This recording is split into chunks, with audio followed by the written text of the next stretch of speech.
அதனால உண்மையா இருங்க. உண்மை இருந்தா தான் ஒருத்தர் நம்ப முடியும். நீங்க நம்பிக்கை போயிடுச்சுன்னா அப்புறமா குடும்பம்ன்றது செதஞ்சு போயிடும். ஒண்ணு இல்லாம செதஞ்சு போயிடும். எத்தனையோ சாமர்த்தியசாலிகளை நான் பார்த்திருக்கேன். நிறைய பிடிப்பட்டவர்கள் கவுன்சிலிங் வந்தவங்களெல்லாம் நான் பார்த்திருக்கேன். அந்த மனைவி படிக்காதவளா இருப்பா.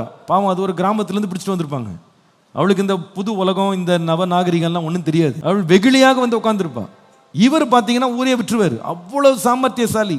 நகரத்தில் பிறந்தவர், நகரத்தில் வாழ்ந்தவர், செல்போன்ல என்னென்ன மறைச்சு வைக்கணும் எல்லாம் தெரியும்.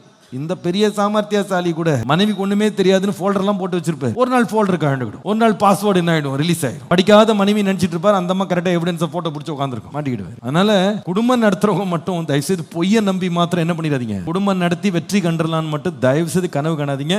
இன்னைக்கு இல்லைனாலும் என்னைக்கா ஒரு நாள் என்ன வந்துடும், உண்மை வெளியே வந்துடும். அதுக்கு பதிலாக உண்மையா வாழுங்க.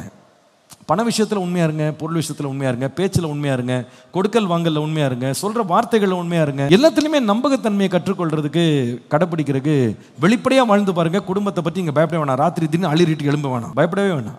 எதை பத்தியும் பயப்பட வேணாம். பயம் யாருக்கு வரணும், பொய் சொல்றவனு தான் என்ன பண்ணும். அதனால நீங்க பயப்படாம தைரியமா வாழணும்னா வெளிப்படையா இருங்க, உண்மையா இருங்க.